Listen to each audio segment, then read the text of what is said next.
চলে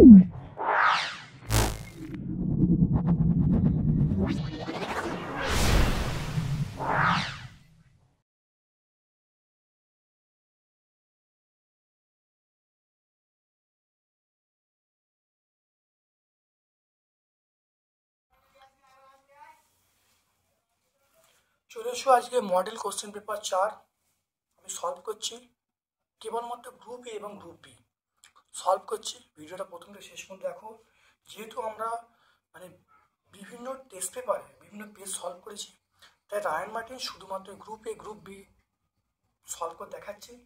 ভালো করে ভিডিওটা দেখো এবং দেখবে প্লেলিস্টের মাধ্যমিকের প্রচুর বিভিন্ন ধরনের ভিডিও আছে, ভালো দেখবে, অত্যন্ত ভালো মার্কস পাবে। চলে এসো আজকে ভারতের চলে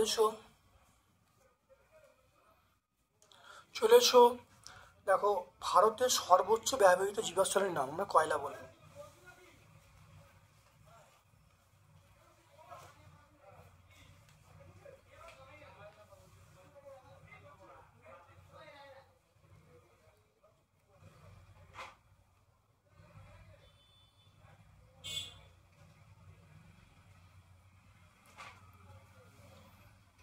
দেখে নাও,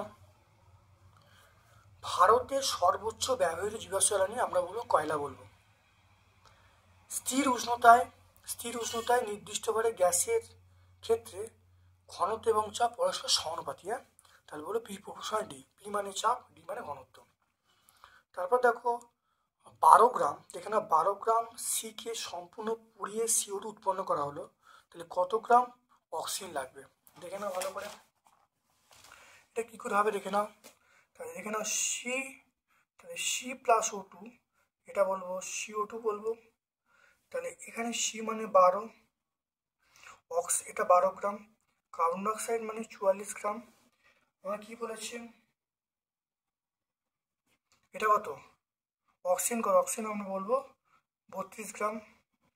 তাহলে এখানে চলে এসে এবারে 12 গ্রাম কার্বনকে পুড়িয়ে CO2 উৎপন্ন করতে কত গ্রাম অক্সিজেন লাগবে। এখানে সব 1 মোল করে আছে, তাহলে 12 গ্রামের জন্য আমার কত হবে 32 গ্রাম লাগবে। কত উৎপন্ন হবে 44 গ্রাম CO2 উৎপন্ন হবে। তাহলে আলোচ্য প্রশ্নের উত্তর হলো 32 গ্রাম O2 লাগবে। তাহলে আমরা কি বলবো 32 গ্রাম বলবো। তারপর থেকে একটি নিরেট ধাতব গোলককে উত্তপ্ত করলে কোন রাশির শতকরা বৃদ্ধি সর্বোচ্চ হয়, আমরা আয়তন বলবো। তারপর দেখে নাও খুব ভালো করে, একটি অবতল দর্পণের সামনে কোথায় কোনো বস্তু রাখলে প্রতিবিম্বের আকার সমান হবে। বস্তুর আকার মনে রাখবে, একটি অবতল দর্পণের সামনে কোথায় বস্তু রাখলে বস্তুর সমান আকারে প্রতিবিম্ব পাওয়া যাবে, বক্রতা কেন্দ্রে। তারপর দেখো প্রিজমের মধ্য দিয়ে সাদা আলো প্রতিসরণের ক্ষেত্রে যার চ্যুতি সবচেয়ে বেশি হয় সেটা আমরা বলবো বেগুনি বলবো। তারপর দেখো ভোল্ট ইন্টু অ্যাম্পিয়ার মানে তড়িৎ ক্ষমতা। ভোল্ট ইন্টু অ্যাম্পিয়ার কী বলবো, তড়িৎ ক্ষমতা বলবো। ফ্যারাডের দুটো সূত্র ব্যাখ্যা করে, সেটা আমরা বলবো তড়িৎচুম্বকীয় আবেশ বলবো। ফ্যারাডের দুটো সূত্র ব্যাখ্যা করে তড়িৎচুম্বকীয় আবেশ। কোনো নিউক্লিয়াস ভেঙে নিউক্লিয়নগুলি পরস্পর বিচ্ছিন্ন করতে যে ন্যূনতম শক্তির প্রয়োজন তাকে আমরা বলবো বন্ধন শক্তি বলবো। তারপর দেখো M13 মৌলের অক্সাইড, তাহলে কী হবে, এটা আমরা বলবো M2O3। M2O3 কেন, কারণ দেখো না 1.13, তাহলে 1.10, তাহলে M মানে আমরা বলছি M মানে 13, 13টাকে ভাঙলে কত হবে 2, 8, 3। অক্সিজেন মানে আমরা কত বলবো,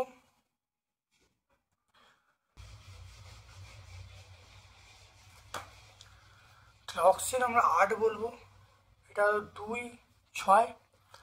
তাহলে এর যোজ্যতা দেখো তিনটে, দেখো দুটো ইলেকট্রন দরকার, তাহলে এটা 2 হবে। এর দেখো 3টে ইলেকট্রন বেশি, তাহলে এটা 3, তাহলে এর যোজ্যতা 3 আর এর যোজ্যতা 2, তাহলে যোজ্যতা ইন্টারচেঞ্জ করলে তাহলে কি বলবো, তাহলে M2 হবে M2O3, তাহলে যৌগের নাম হলো M2O3।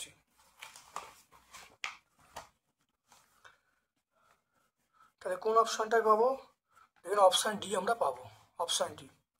তারপর দেখো দুটো পরমাণুর মধ্যে সর্বাধিক সমজীবী বন্ধন তৈরি হতে পারে কটা, 3টে হতে পারে। তারপর দেখো অ্যাসিড মিশ্র জলে তড়িৎ বিশ্লেষণে ক্যাথোড অ্যানোডে আয়তন অনুপাত কত হবে, আমরা 2:1 বলবো। নেজলার দেখে নাও, নেজলার দ্রবণের সঙ্গে অ্যামোনিয়া যোগ করলে বর্ণটা কী হয়ে যাবে, বাদামি হয়ে যাবে। দাঁতের চিকিৎসায় আমরা ব্যবহার করব সেটা পারদের সংকট, সেটা এজিএইচজি। ভিনিগারে কার্যকারীমূলক আমরা বলবো COOH। এবার চলে এসো গ্রুপ বি এর প্রশ্ন, চলে এসো গ্রুপ বি, খুব ভালো কেন গ্রুপ বি। তাহলে একটি হাইড্রোকার্বনের নাম লেখো যা গ্রিন হাউস গ্যাস যাই, আমরা মিথেন বলবো, CH4 বলবো। তারপর দেখো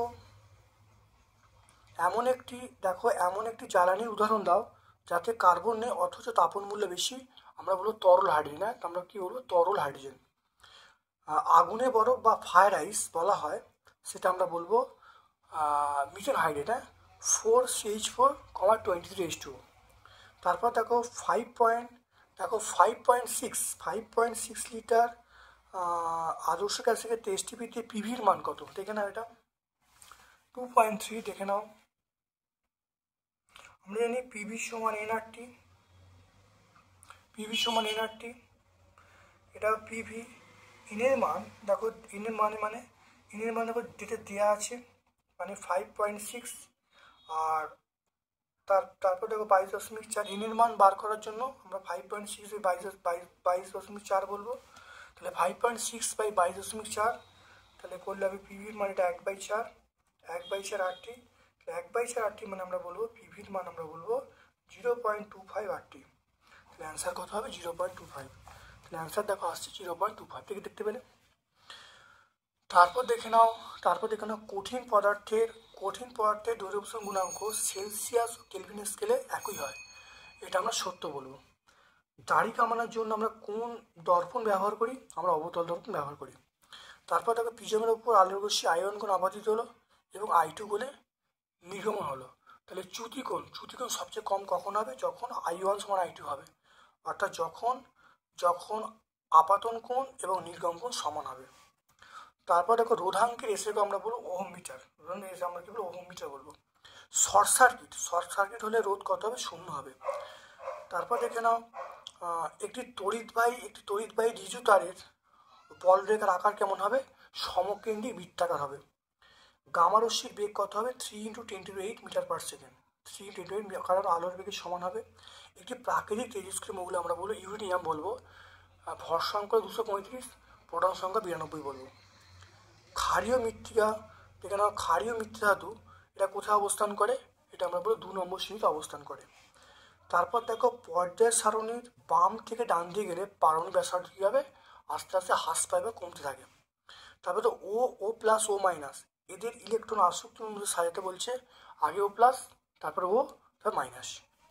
তারপরে একটু সময় যৌগের নাম লেখো যে অষ্টক পূর্ণ হয়নি, এটা আমরা সময় যৌগ, যদি আমরা তড়িৎ যৌগ বলি তাহলে LiH হবে, কিন্তু সমযোজী যৌগ আমরা বলবো SF6, আমরা কি বলবো, SF6 বলবো। আর যদি আমাকে কোশ্চেনে থাকতো তড়িৎযোজী, তাহলে অ্যান্সার হতো LiH। তাপমাত্রা বৃদ্ধিতে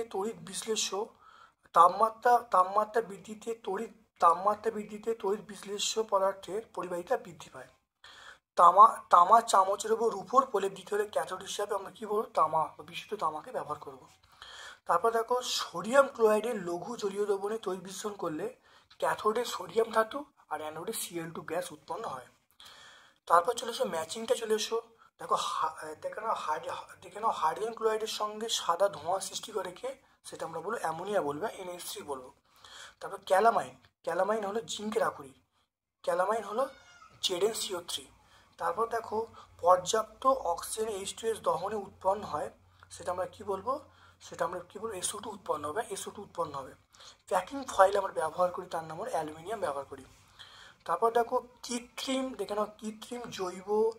কৃত্রিম জৈব ভঙ্গুর পলিমার, এটা বলো PHBV, আমরা বলবো PHBV বলবো, একসঙ্গে সব বলবো PHBV। ফর্মিক অ্যাসিড ইউপ্যাক নাম আমরা বলবো মিথানোয়িক অ্যাসিড, কি বলবো, মিথানোয়িক অ্যাসিড। আর ইথিন অণুতে ত্রিবন্ধন থাকে, এটা মনে রাখবে, ইথিন অণুতে দ্বিবন্ধন থাকে, ত্রিবন্ধন নয়, এটা মিথ্যা বলবো। তাহলে আজকে আমরা মডেল সেট 4 সম্পূর্ণ ব্যাখ্যা করলাম। ভিডিওটা কেমন মডেল সেট 4 গ্রুপ এবং গ্রুপ বি ব্যাখ্যা করলাম, কেমন লাগলো কমেন্ট সেকশনে কমেন্ট করবে, যদি ভালো লাগে লাইক করবে, তোমার সকল বন্ধুদের মধ্যে ইউটিউব চ্যানেল লিঙ্কটা শেয়ার করে দেবে। আমার পক্ষ থেকে সকলকে ধন্যবাদ ও শুভকামনা জানাচ্ছি।